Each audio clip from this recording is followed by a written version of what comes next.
본문을 중심으로 우리의 영원한 소망, 이런 제목으로 2024년 마지막 주일 하나님 말씀 전하겠습니다. 시간 정말 빠르게 지나갔습니다. 우리 모두 여러분과 함께 우리 모두 그렇게 느낄 거라고 생각합니다. 그래서 우리는 그러죠. 벌써 금년 마지막 주일입니다. 또 3일 후에는 2025년 새해가 시작됩니다. 이맘때 되면 보통 사람들 마음이 조금 복잡해지죠. 조금 복잡해집니다. 또 한 살 먹네. 그죠? 올해도 뭐 해놓은 것도 없이 또 한 해가 이렇게 속절없이 가는구나, 그런 생각도 들고, 당장 지금 어려움과 고난 가운데 있는 분들은 소망을 갖고 새해를 맞이하지 못하고 그저 걱정하고 한숨만 나옵니다. 12월 3일 대통령의 계엄 선포와 이어지는 탄핵으로 인한 대통령의 직무정지, 또 대통령 권한대행마저 또 탄핵으로 직무정지가 되었습니다. 우리나라 정국은 정말 요동치고 있지요. 이런 가운데 우리나라의 대외 신인도는 추락하고 있고, 그에 따른 경제 상황은 앞이 보이지 않는 안개 속 불안함을 더하고 있습니다. 상황이 이렇게 위중한 때인데도 불구하고 정치인들은 국민은 안중에도 없는 듯이 자신들의 정치적 미래만 계산하면서 치고받고 있으니 우리같이 평범한 국민들의 미래가 캄캄하긴 합니다. 이런 상황에서 사랑하는 여러분은 어떤 마음으로 한 해를 마무리하시겠습니까? 어떤 마음으로, 어떤 소망을 갖고 새해를 맞이하시려고 합니까? 그냥 흘러가는 대로 그냥 내버려 두지 뭐, 될 대로 되겠지, 내가 할 수 있는 게 뭔가 라는 생각입니까? 아니면 그래도 마음에 뭔가 붙잡을 것이 있으신가요? 여러분, 저는 오늘 우리 같이 읽은 본문 말씀을 붙잡으려고 합니다. 오늘 말씀이 이런 상황에서도 저를 낙심하지 않게 하기 때문입니다. 이러다가 나라가 정말 어떻게 되는 것 아닌가 하는 두려움을 떨쳐버릴 수 있게 하는 말씀입니다. 저 자신과 그리고 우리 교회, 그리고 이 나라와 이 민족에게 힘과 소망과 위로를 줄 수 있는 말씀이기 때문입니다. 그래서 저는 오늘 여러분과 함께 본문이 주는 하나님의 메시지에 귀를 기울여 보겠습니다. 본문의 역사적 배경은 기원전 6세기 경입니다. 이때 이스라엘이 바벨론 포로로 잡혀가 있는 상황입니다. 고향을 잃어버렸습니다. 그야말로 요즘 말로 하면 난민이 된 것이죠. 예배와 삶의 중심이던 성전이 눈앞에서 이제 사라졌습니다. 성전을 떠나왔습니다. 이방 나라에서 천덕꾸리가 되어서 나라 없는 서러움을 고스란히 겪고 있어야 했습니다. 성전이 없고 제사장도 없는 상황에서 하나님을 어떻게 섬겨야 할지 막막하기만 합니다. 이 시기에 이스라엘 백성들, 특히 유다 백성들은 어떻겠어요? 느낌이 어떻겠어요? 야, 우리 하나님에게 버림받았구나, 진짜. 하나님께서 우리를 버리셨구나, 이런 생각 들지 않겠어요? 정말 절망하고 있었을 겁니다. 앞날은 깜깜했고 희망의 빗줄기라고는 어디에서도 찾을 수가 없습니다. 앞으로 여기서 어떻게 살지, 우리가 다시 돌아갈 수는 있는 건가? 이런 상황에 있는 유다 백성들에게 하나님께서 이사야 선지자를 통해서 말씀을 하고 계십니다. 할렐루야.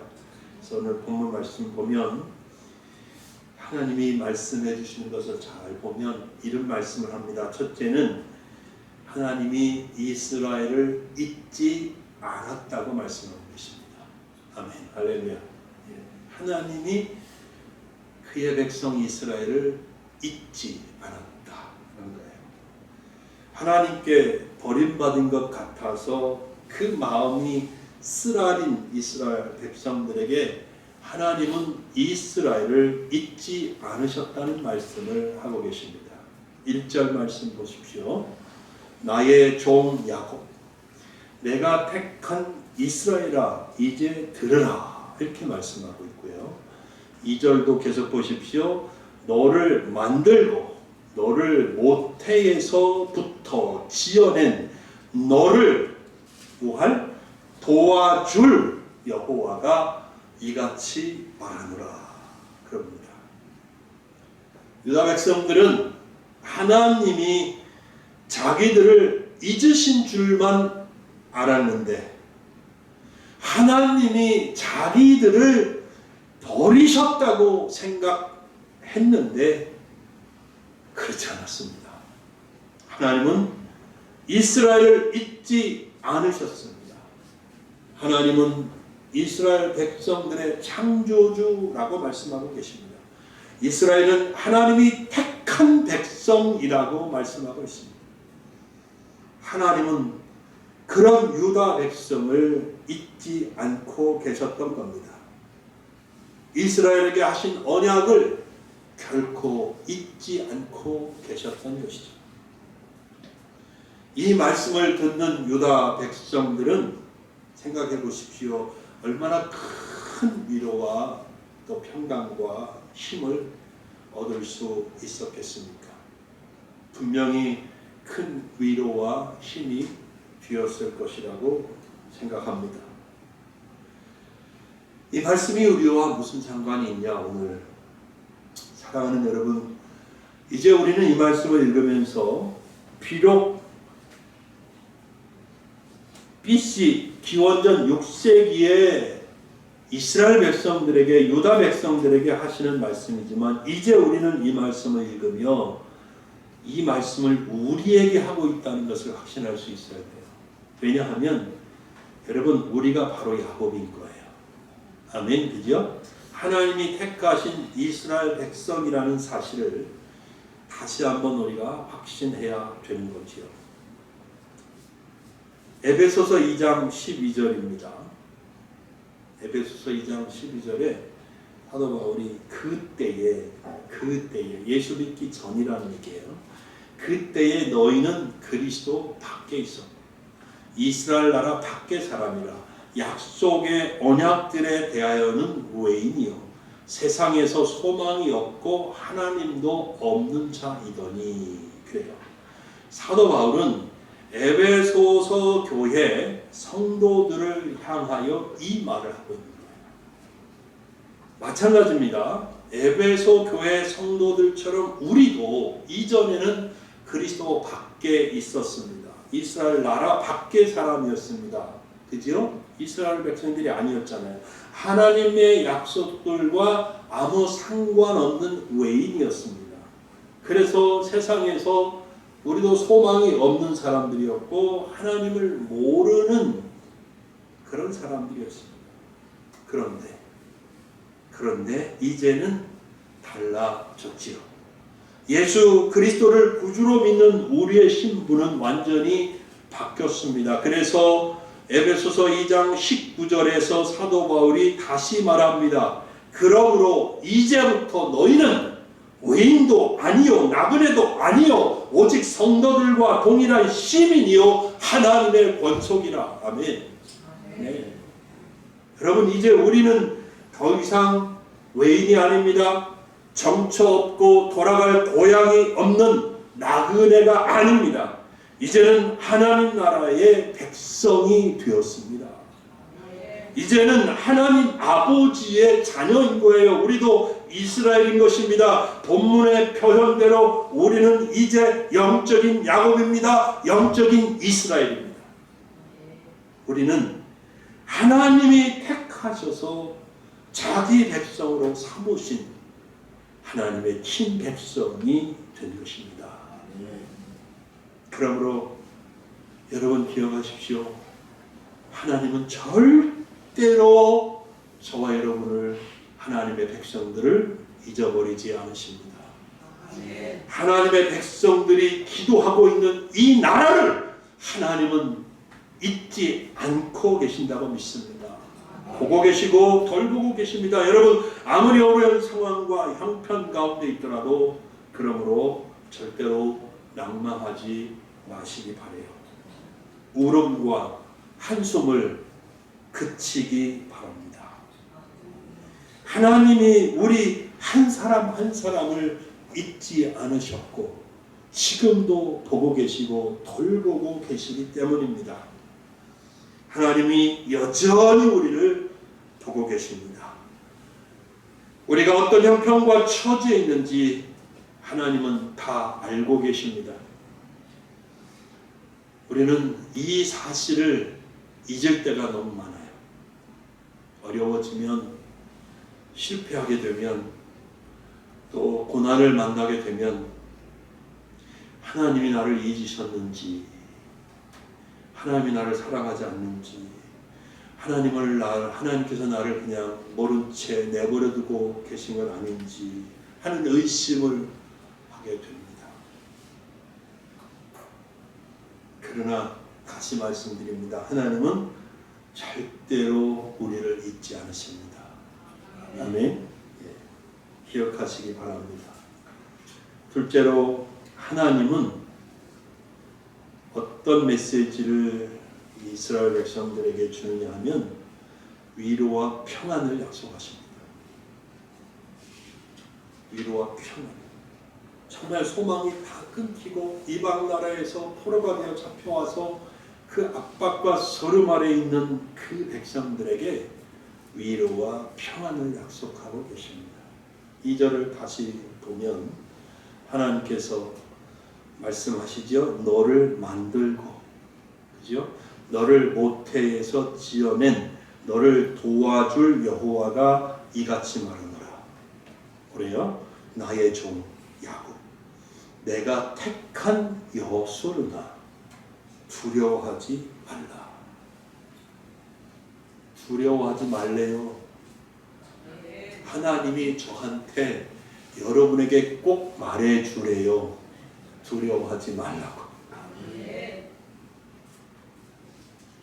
제가 어저께 설교를 준비하면서 하나님, 내가 하나님의 말씀을 받아서 성도들에게 두려워하지 말라고 그런다고 전하면 성도들이 이 말씀을 들으면서 정말 그 마음에서 두려움이 싹 사라지게 해주세요라고 기도했어요. 할렐루야. 두려워하지 마십시오. 두려움이 사라졌습니까? 아멘. 믿으시기 바랍니다. 하나님이 나의 종 야곱, 내가 택한 여수룬이라고 부릅니다.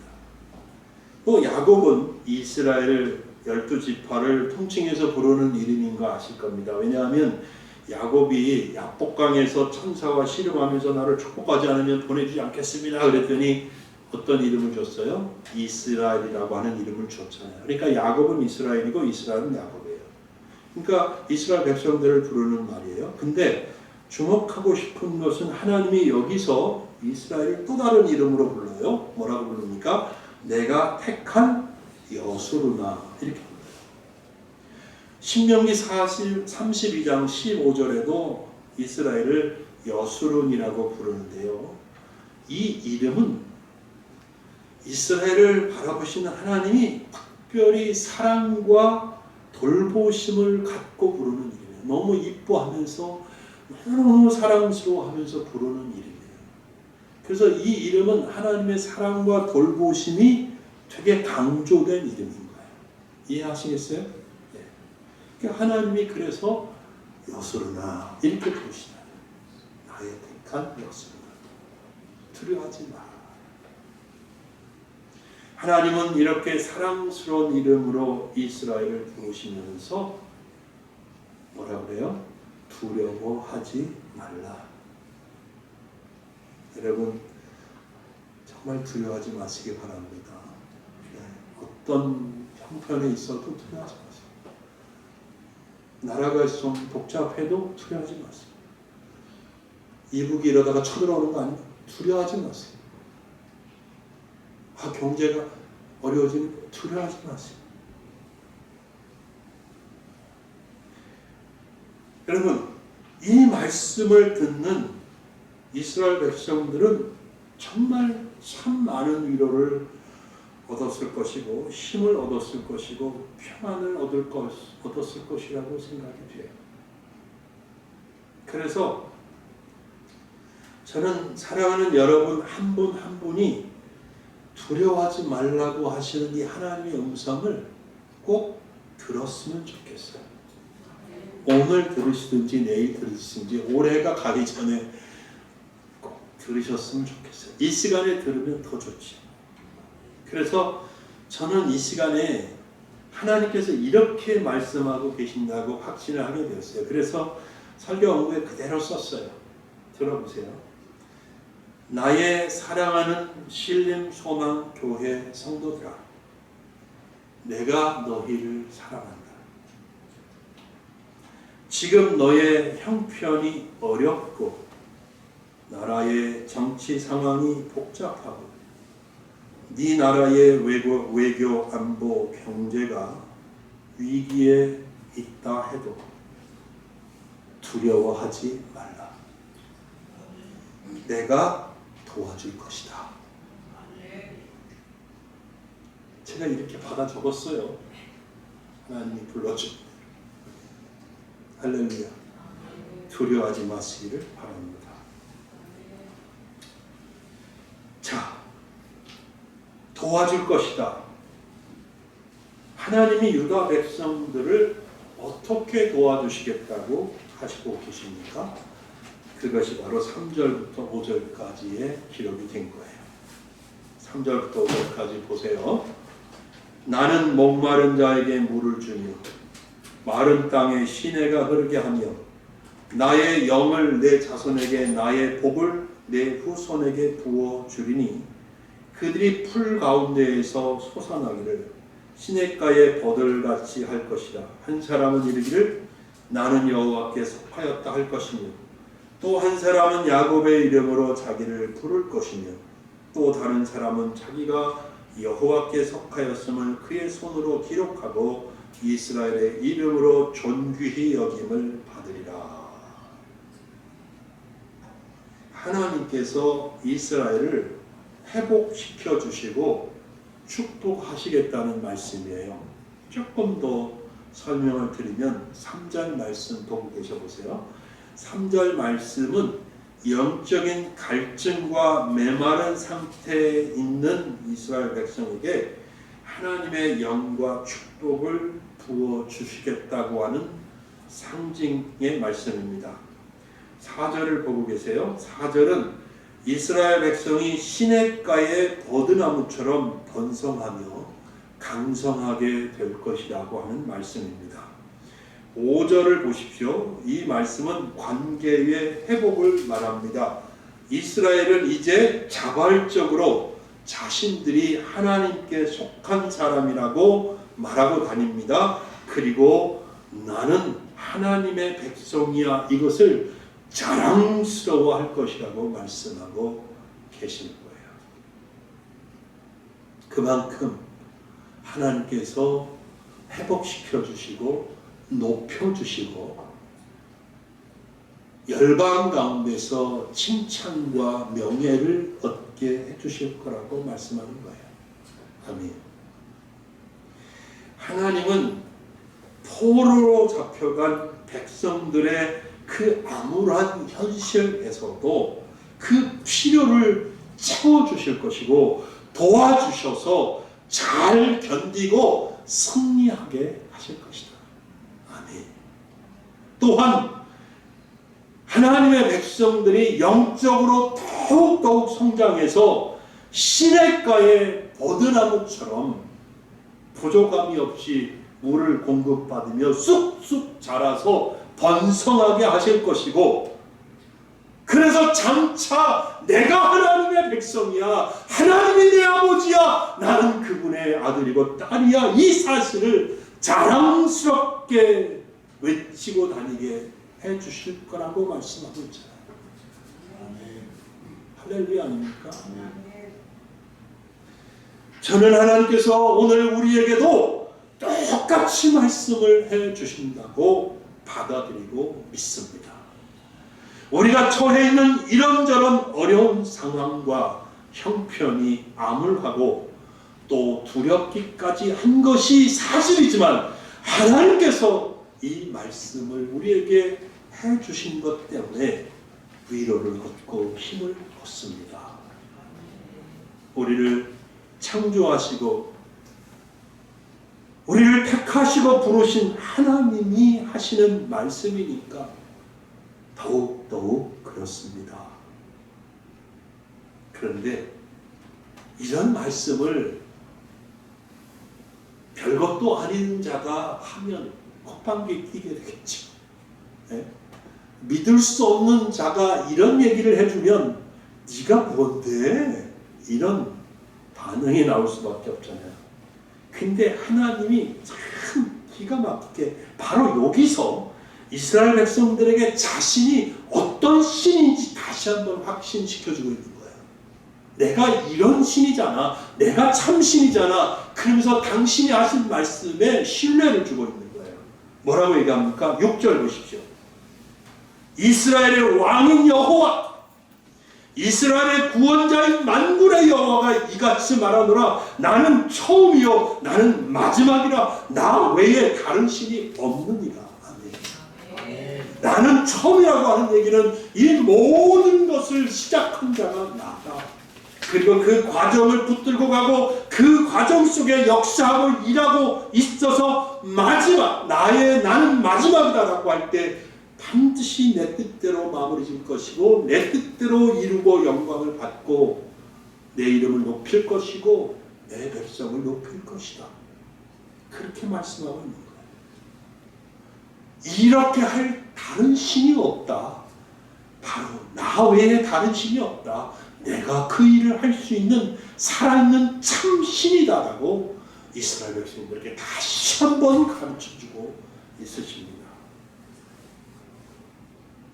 이런 상황에서 여러분은 하나님 말고 어떤 신을 섬기려고 하십니까? 물론 겉으로는 아유 제가 하나님 섬기지요 하지만 여러분 마음속에는 과연 또 다른 신이 없을까요?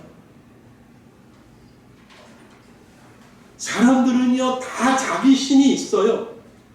자기가 섬기는 신이 있단 말이에요. 교회 안 나와도 자기가 섬기는 신이 있어요.